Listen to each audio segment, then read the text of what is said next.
Happy Sunday, everyone. Hope you're doing well. Today's topic, transgenderism, testimony, and social contagion.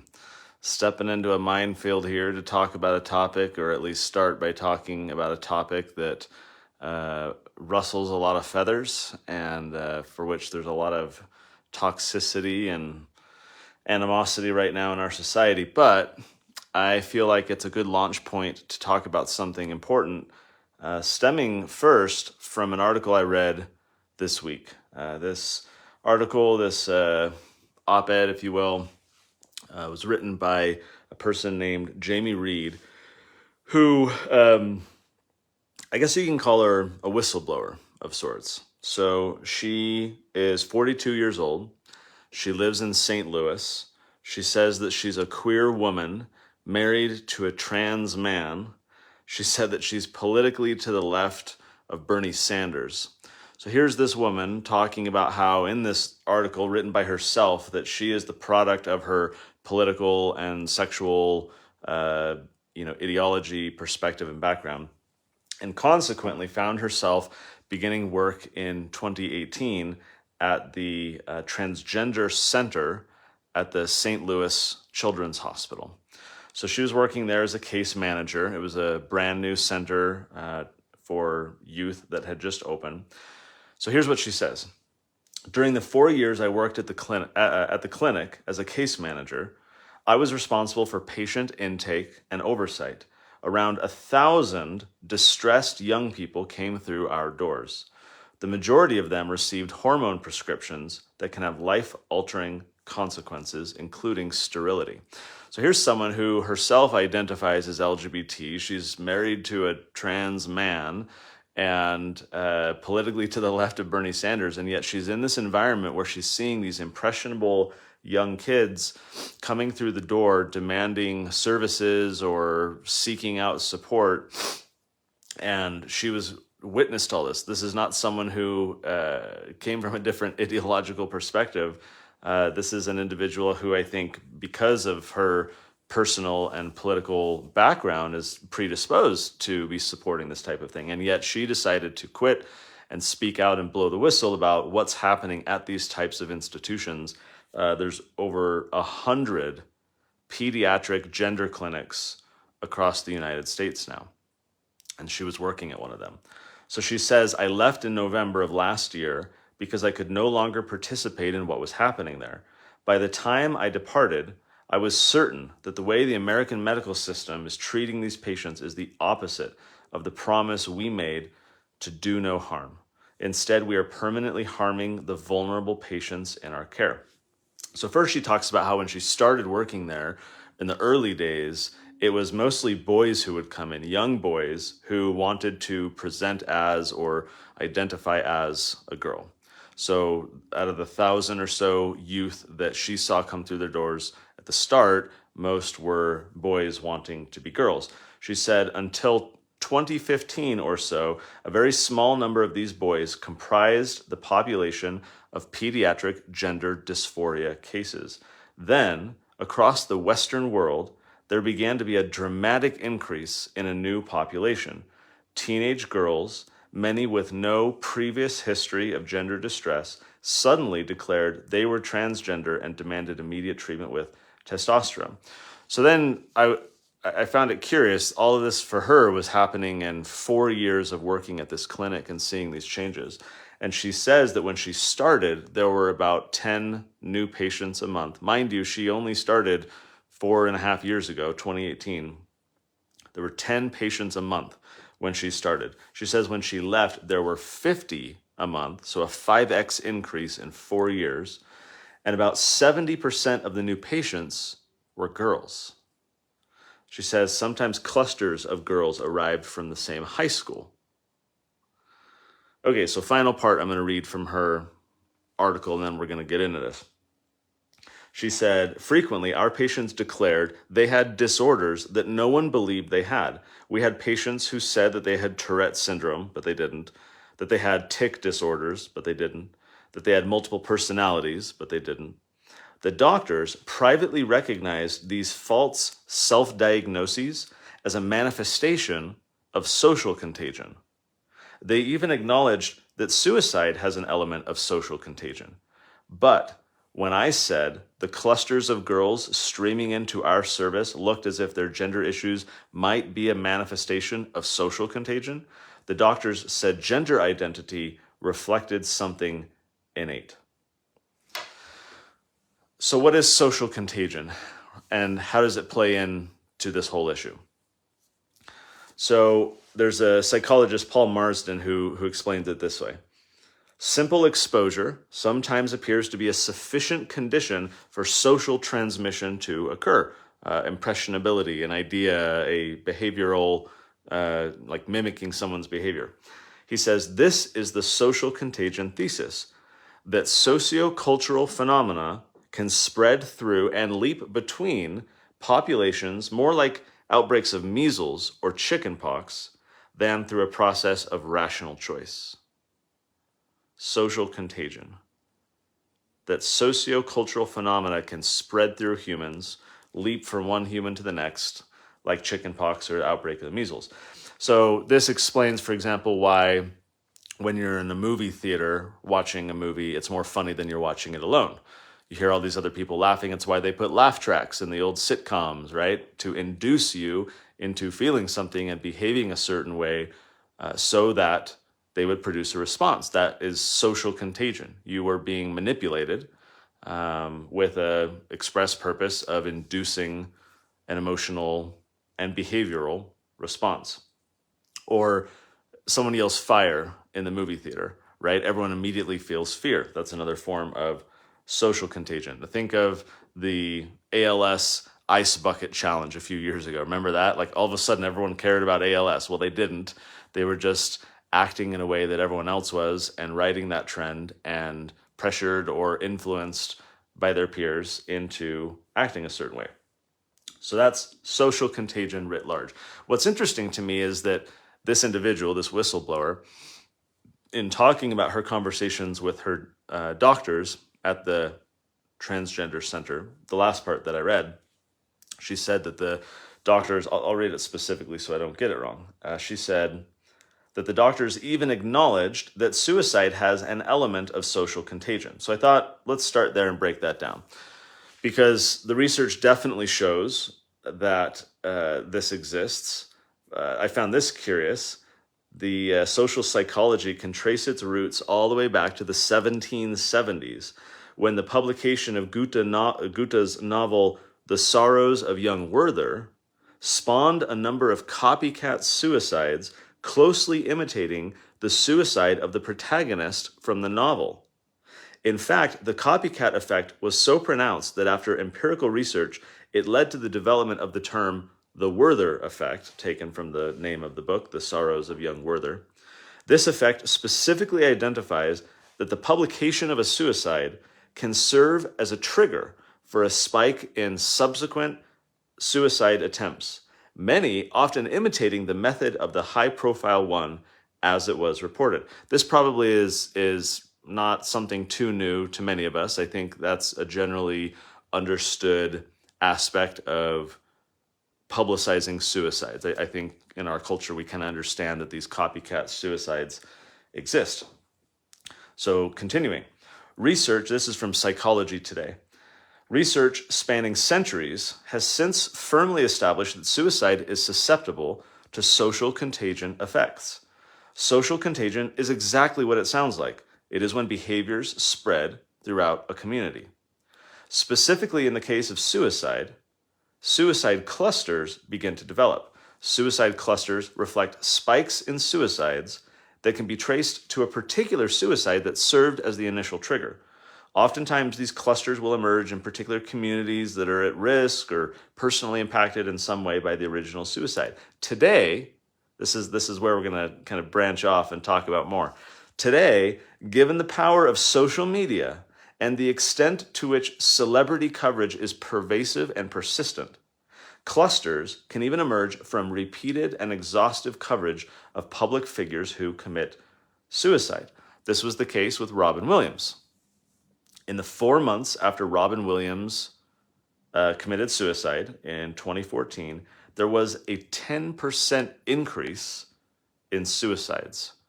an additional 1,841 deaths. There was a meta-analysis done of a bunch of these studies on the impact of adolescents being exposed to a suicidal peer. The majority of these studies found a, quote, significant association between exposure to the suicidal behavior of an adolescent peer and a subsequent adolescent suicide attempt.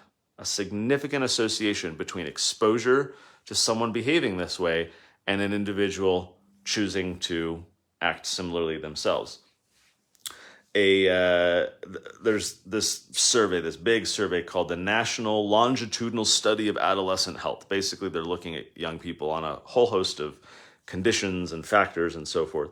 They found that, quote, teens who know friends or family members who have attempted suicide are about 3 times more likely to attempt suicide than are teens who do not know someone who committed suicide. 3 times more likely. Significant association between hearing about it and behaving similarly. So going back to our whistleblower friend, talking about how the doctors were conceding that social contagion is an impact when it comes to suicide.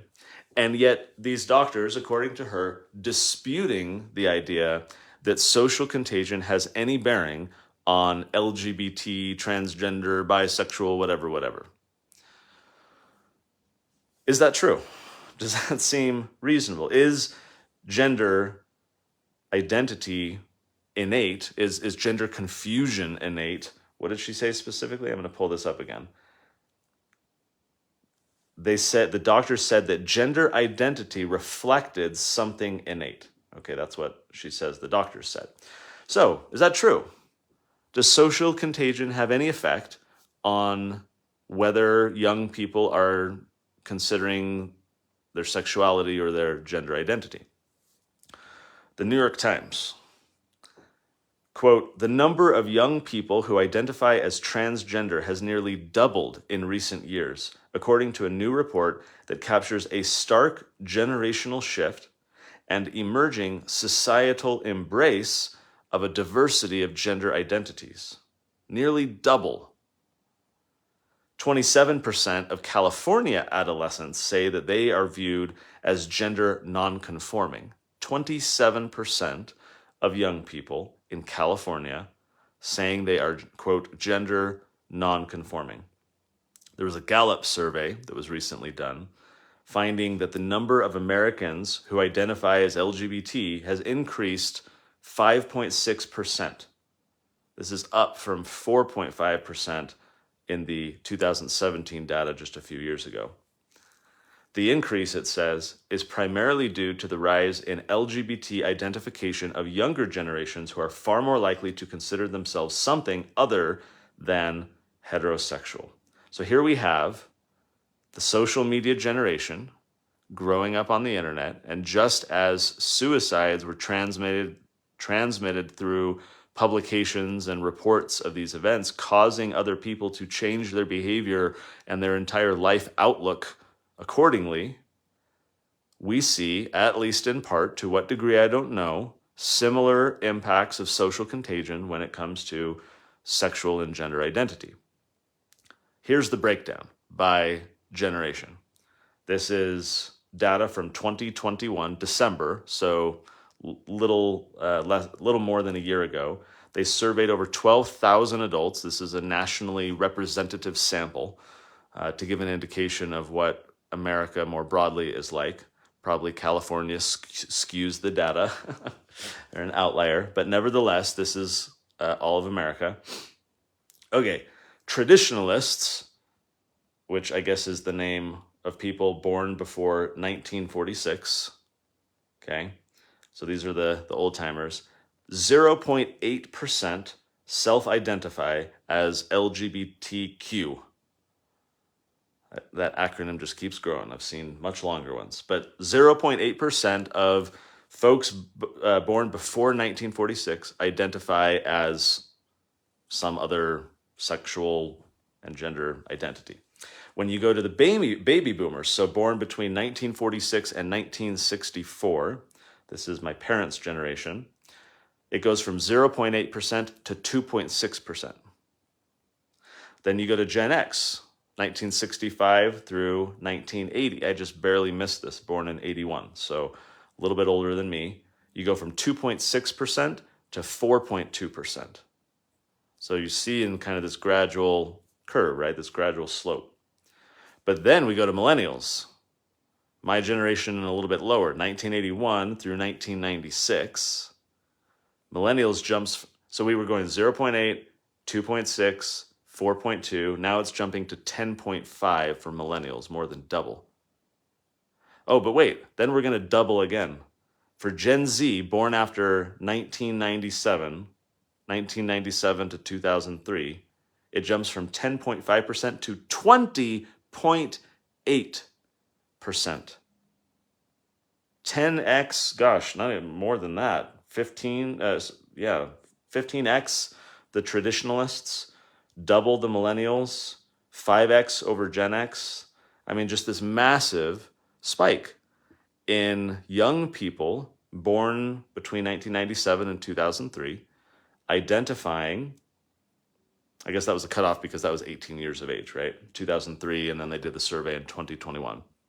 So these are adults, young adults, 18 to 24, it looks like.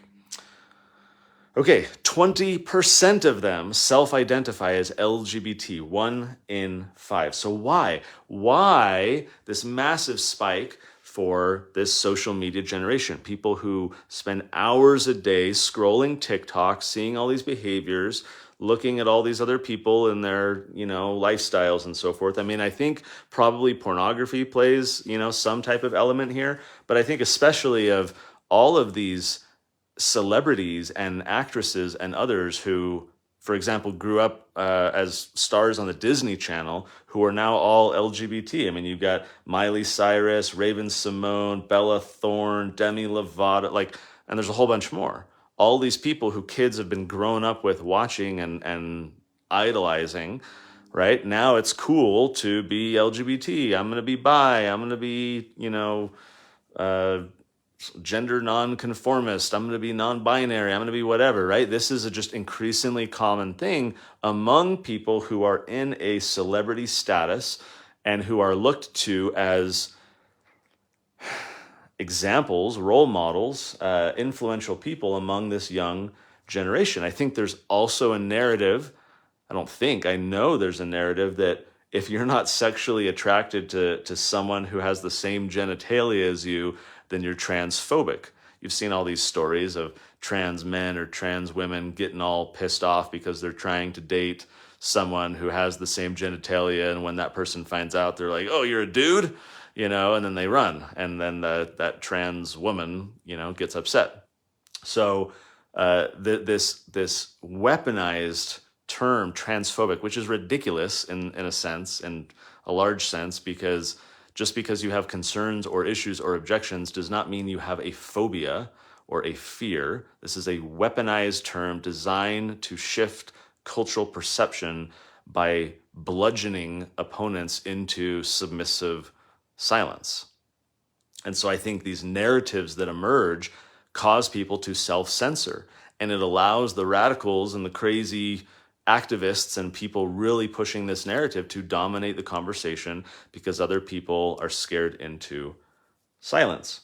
I think in that sense, like with the narrative of transphobia and whatnot, bisexuality in a sense becomes a way to avoid becoming a bigot when you are holding yourself out as someone who, can have sexual relations or interest in both genders, assuming gender is binary. And then certainly we have, I think, a disproportionate amount of representation in the media of individuals who are actually LGBT compared to the population.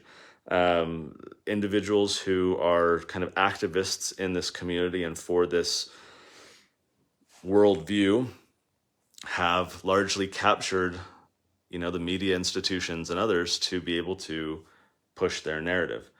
My concern here is not so much this issue primarily or alone, it's the fact that we see this happening across a whole host of other issues. For example, climate anxiety, or what is also called eco-anxiety.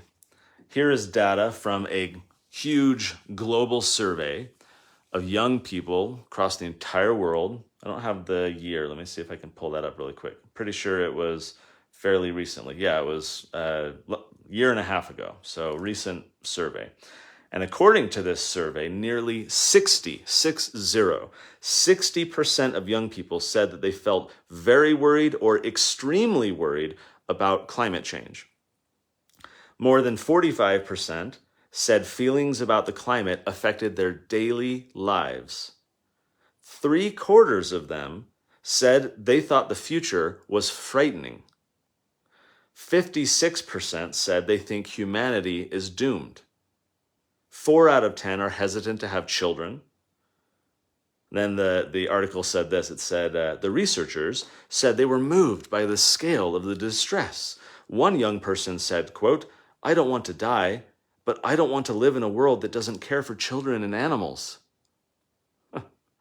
What? This is social contagion.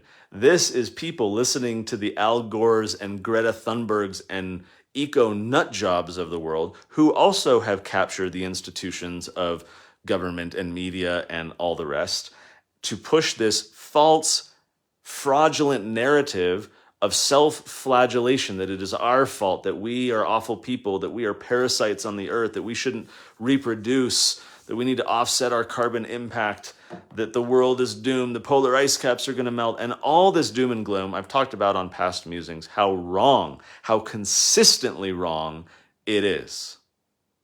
And yet young people, like with chickenpox or the measles, they are being infected with these ideas. These ideas are causing them to have feelings and produce behaviors that are harmful to their own success and life.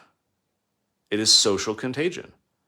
It is an idea. I mean, it's like an inception, right? When they go back and they kind of plant the idea to then, produce a behavioral response into the future based off of that planted idea. That's what this is. You're planting ideas in people's minds. These ideas are infectious. They are spreading. They are highly influential among peer groups. People want to look like they care about the environment, or they love LGBT people, or they're not a bigot, or, whatever, right? And suddenly you have these ideas spreading through these communities like crazy. When these kids were asked how climate change makes you feel, sad, afraid, anxious, angry, these were top responses among the majority of the kids responding. Climate change makes me feel sad, afraid, anxious, angry. Okay, so that's a global one. How are we doing in America? Things surely are better here. Recent poll, let's find out when this one was. This was same, about 2 years ago, a little less. This says that this survey says that about 83% of Gen Z Americans, people between the age of 14 and 24, so they weren't cutting off at 18 like that first survey I was reading. This goes down to 14-year-olds. So between 14 and 24 years of age in America, 83% of them said that they are concerned about the health of the planet. 86% say that the quality of the environment affects their health and well-being. 75% say their mental health have been affected by the environment. This is ridiculous. It is had these same kids not had access to social media and the internet, had they been growing up on an Amish farm, they would not have the same feelings, because the same ideas would not be planted in their heads. Okay, another example. The COVID. We certainly saw with the, I'm going to choose my words carefully here because I've now had 2 videos get strikes from YouTube for sharing my feelings. I'm obviously streaming this on Facebook. Many of you just listen in the podcast app later, but I do post this on YouTube. So I'll see if I can get around that so I don't get my whole channel shut down. Or maybe I should just lean into it and say, "Come at me, bro," and then shift everything to Rumble. We'll see. But certainly with the response of the vaccine itself and the claims made around it from officials in authority, those claims were then repeated by talking heads on the media and by local reporters and by local public health officials and local political officials and all the rest. So these ideas spread. Ideas including that if you don't go along with the recommended treatment, that we're killing your grandma, right? That I don't care for the people in your life if I choose to abstain.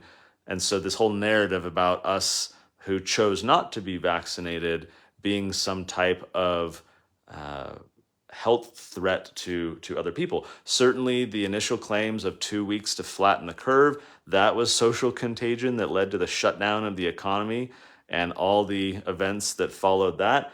Or I think for members of our faith in particular, when I could cite several examples, I'll just pick one. When Elder Renlund claimed that wearing what he called a face covering, what I liked to call a face diaper, wearing a face covering is a sign of Christ-like love for our brothers and sisters. And that was a social contagion. I know many members of the church who dutifully followed, who bought into the idea that wearing a mask, something that previously everyone had said does not work, and now we know studies have all kind of been coming out and been peer-reviewed and all the rest showing that masks had very low to no impact on the spread of COVID.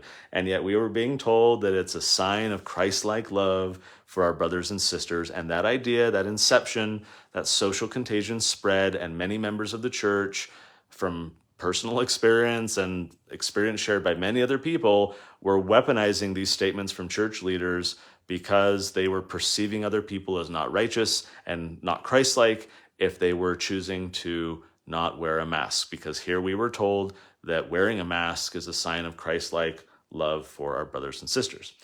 Okay, there could be a lot more examples, but I want to end with the real-world modern examples and talk about this concept itself of social contagion. There is a book. I'm staring at it up here on my bookshelf right now. It is not a big book. It is a book I recommend often. It is Edward Bernays. The book is Propaganda. It is a must-read for anyone concerned about these types of issues. Written over a century ago, this guy was the double nephew of Sigmund Freud. If you have never read it, do yourself a favor. Go order it on Amazon. Take a couple hours to sit down and read it, and you will be shocked that over a century ago, the mechanisms and the methods used by people in power to shape the future. And then you will ponder, like I have for years, that if that was happening then, how much more sophisticated and insidious and successful the thought controllers and the thought police and the elite and all the rest who employ these methods and mechanisms, how much more successful they are today. I'm going to share just one quote from the book which pertains to this issue. Again, this is from Propaganda by Edward Bernays. He says, "The conscious and intelligent manipulation of the organized habits and opinions of the masses is an important element in a democratic society.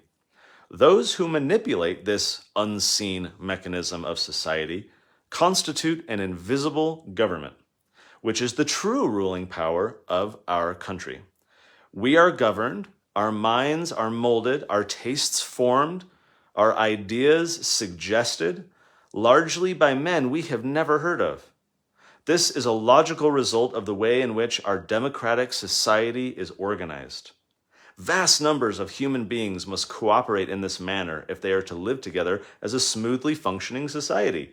In almost every act of our daily lives, whether in the sphere of politics or business, in our social conduct or our ethical thinking, we are dominated by the relatively small number of persons who understand the mental processes and social patterns of the masses. It is they who pull the wires which control the public mind." That was over a century ago. Edward Bernays, Propaganda, highly recommended. There's a related book that I also strongly recommend, written more recently and more for business, but certainly sharing a lot of the same ideas, and that is the book Influence by Robert Cialdini, in which he discusses much of these ideas. The psychology of persuasion, how you can get someone to behave in a different way. For a marketer like me, these are fantastic ways to determine how you can nudge people to take action. Do you remember Cass Sunstein, Obama's regulatory czar? He co-authored a book called Nudge. These people, this idea, this philosophy of how to change people's behavior, these people in control wanting to shape the opinions and the actions of the masses, and how can they nudge them into taking certain actions. So his book is called Nudge. It's a very interesting read. He and those like him, they call themselves choice architects. Choice architects. Bernays, he called it consent engineering. Choice architect, consent engineer. Propagandists. I'm working on a book right now that I'll hopefully publish later this year for teenagers and adults. It's simplified, so a lot of adults will be able to read it more easily than some of my other books, perhaps. But the book is called Mind Wars, and it's all about this, about how these choice architects and consent engineers and propagandists operate, how they're successful, and how we can stop them. Just yesterday, and in recent days, I was seeing on social media this Disney Plus cartoon, Proud Family, I think it's called, like minutes long dialogue of abject racism, talking about white guilt, talking about the need for reparations. Again, this is social contagion, pushing onto children this idea that white people are bad, that white supremacy persists today, that black people are victims, that white people owe black people reparations. Like, this is in children's media. Do you see why I am so adamant with what we do with the Tuttle Twins? Because parents need a shield with which to defend their children from the onslaught of socially contagious but highly destructive and wrong ideas. So Edward Bernays, right? Okay, so to the Book of Mormon. This being a Sunday musing, I can't just talk about current events and politics. I gotta weave this back into religion. And it's not hard to do because social contagion is all over the place in the gospel. I want to share one example. I had a big list and I decided to narrow it down for time because last week's musing was much longer. So I want to try and be under an hour on this one. So here's the example from the Book of Mormon. From the period of time when the reign of judges was established. This is when the Nephites had self-government. Because remember, King Mosiah, benevolent king, King Benjamin and all them, right? And Mosiah gets this record, this Jaredite record from this other people who had lived long ago, and they fought and fought and fought and fought. And all these kings rising up, and then the son of the king seeking vengeance for his dad, and then the brother, and then the uncle, and just constant warfare. And so then sons of Mosiah come back, and they come back from their journey, and they say, here's this record that we found when we were over with Limhi and his people, right? And so Mosiah has the Urim and Thummim. He translates it, and he reads this record of horrible domination by kings, that when you centralize power into a monarchy, then everyone's trying to wrest control of that power for their own purposes. Now, the Nephites had benefited from having these prophet kings who were righteous, but Mosiah gets clued into this trend and realizes, oh my gosh, maybe there's a better way. Maybe we're not always going to have righteous kings. Maybe we need another form of government. So he changes everything, completely alters the form of government, steps down, relinquishes his power, says we're going to have a reign of judges to judge you based on God's law. So from that period of time in which Nephites enjoyed self-government all the way through when Christ came, there are 15 major war campaigns recorded in the Book of Mormon. 15. I remember growing up in the church, we would suffer through the Alma chapters, right? The war chapters. And it was always just the Nephites versus the Lamanites, and the Lamanites are evil, and the Nephites are righteous with the title of liberty, and go them, and root for the Nephites, those horrible Lamanites. They're always so evil. Why are they so stupid? And that was like the childish understanding and interpretation I had of these chapters. I was wrong.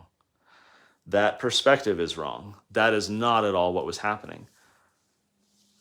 All 15 of these major wars in this period of time when the Nephites are in charge of themselves, determining their own fate. All 15 of these wars were started by dissenting Nephites who left and went over and joined the Lamanites and stirred up their hearts to anger. Using inception, planting ideas, social contagion, fomenting hatred, making claims that weren't true, spreading animosity, inciting people to anger as a means to change behavior. So they began preparing for war. I mean, it's all over Alma. It's into Helaman, talking about stirring up their hearts to anger so that they then make preparations for war. Time and time again, individuals from within the Nephite nation would aspire for power, and when they couldn't get it, they would break away and they would go incite the Lamanites to battle. In many cases, then, the Lamanites were not these inherently evil people. They were pawns in war propaganda. They were infected with a social contagion.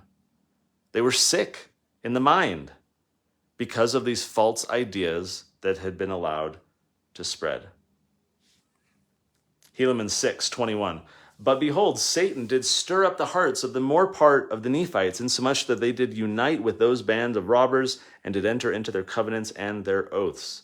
Stirring up their hearts. This is social contagion. It is planting ideas. It is, Master Mayhem, Cain, slaying Abel, thinking, oh, I'm going to get his crops. I'm going to have all this power. I'm going to be great. These ideas are dangerous.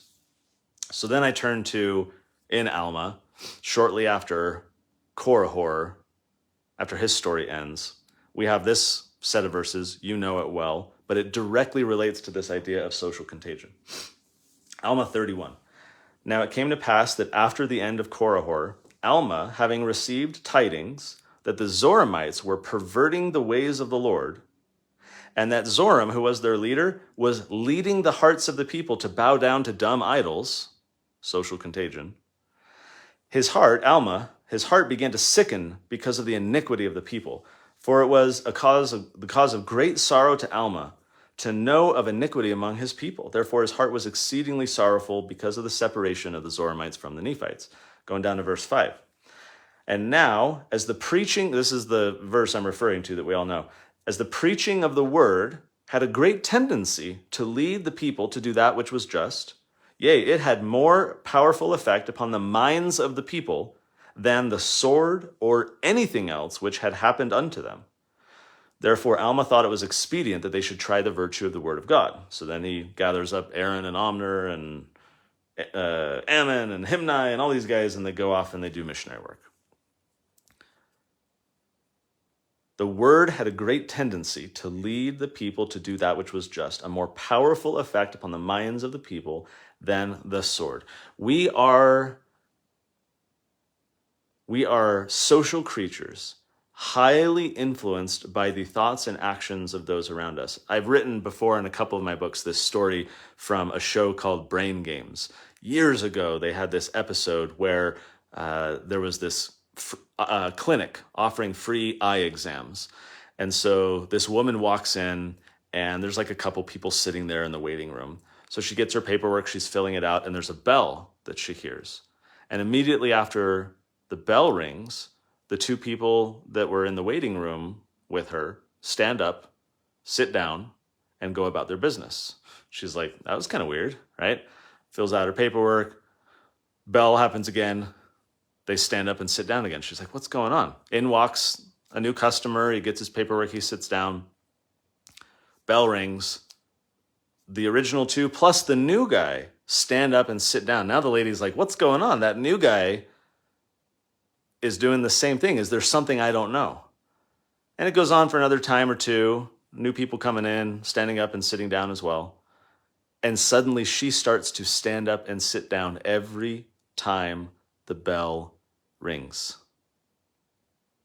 To the point where, as I recall, it's been a few years, but I think the ending of it was the other people were all getting called in, and she was the last one, all by herself, sitting in this room, standing up and sitting down when she heard a bell without having any clue as to why she was doing it.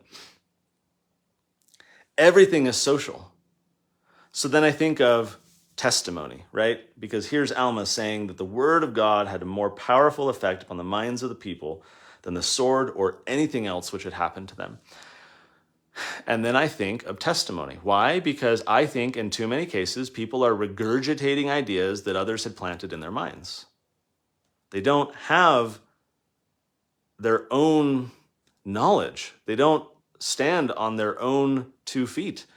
It's like the little kids who go up there and, oh, it's so cute, right? And their brother or sister or parent is just whispering words for them to just say. That's not testimony. Frankly, that's a waste of a testimony meeting, as cute as it is. The point is to bear testimony, what we know, what we believe to be true. And in some respects, perhaps, we can never know raw, real information free of social contagion. We can never independently claim that I've arrived at this knowledge not through any influence of anyone else's opinions or actions or beliefs, but on my own, right? We don't exist in a vacuum, so perhaps that's completely impossible to ever do.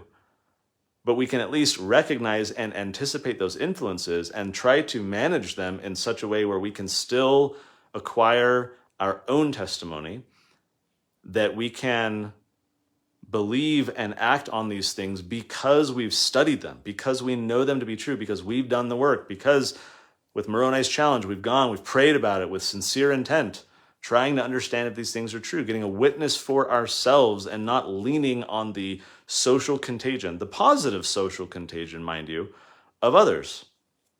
Because like Cialdini says in that book, Influence, these tools of persuasion, right, this consent engineering, these architecting of choices can be both good and bad. I mean, it's like a gun.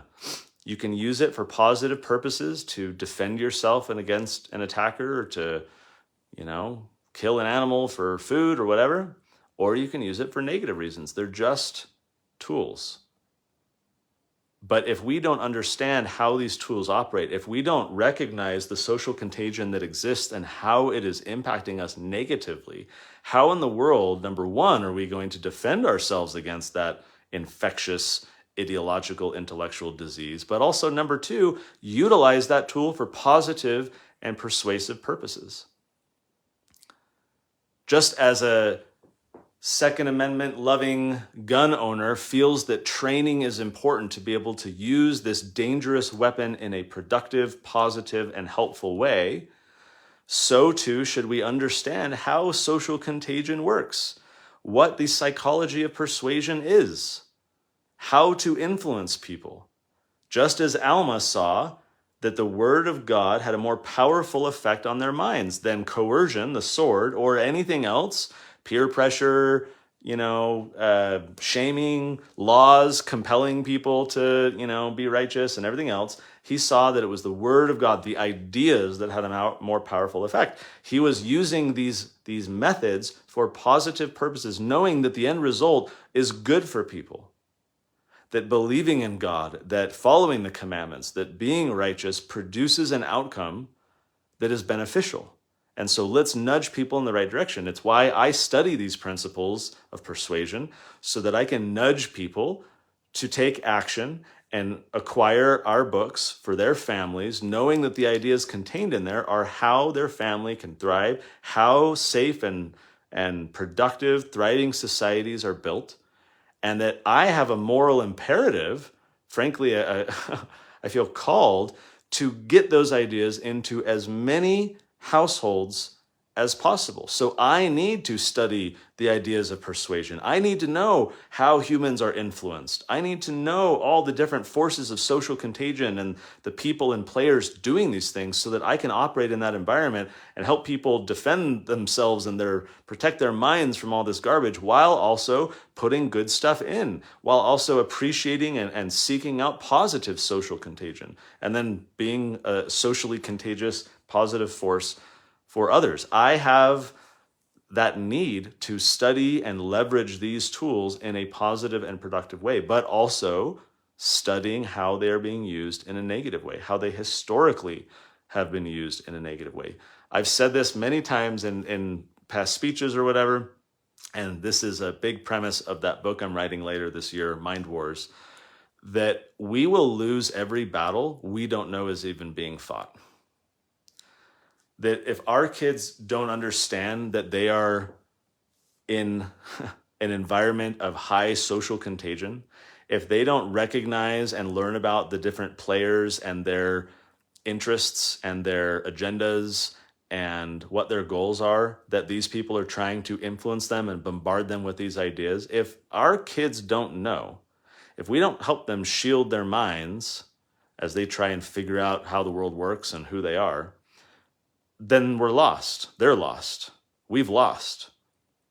We're not protecting them. We're not shielding them. We're not helping them understand that it is an ideological, intellectual, psychological, socio-cultural battlefield.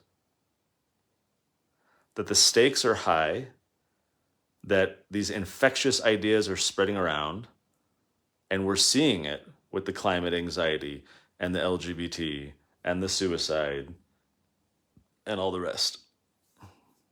Social contagion is real. How can we learn about, how can we utilize this for positive purposes? Not just lament the fact that our enemies are doing it to us, but learn about how they're doing it so that we can defend ourselves, and then figure out how we can do it positively ourselves, just as Alma did.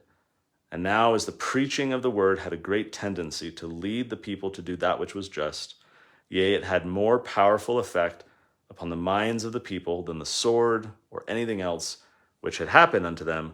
Therefore Alma thought it was expedient that they should try the virtue of the word of God. We are social creatures being bombarded with contagions.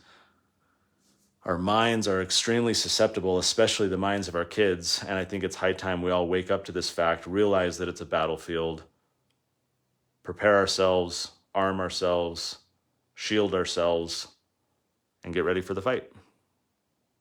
See you next Sunday.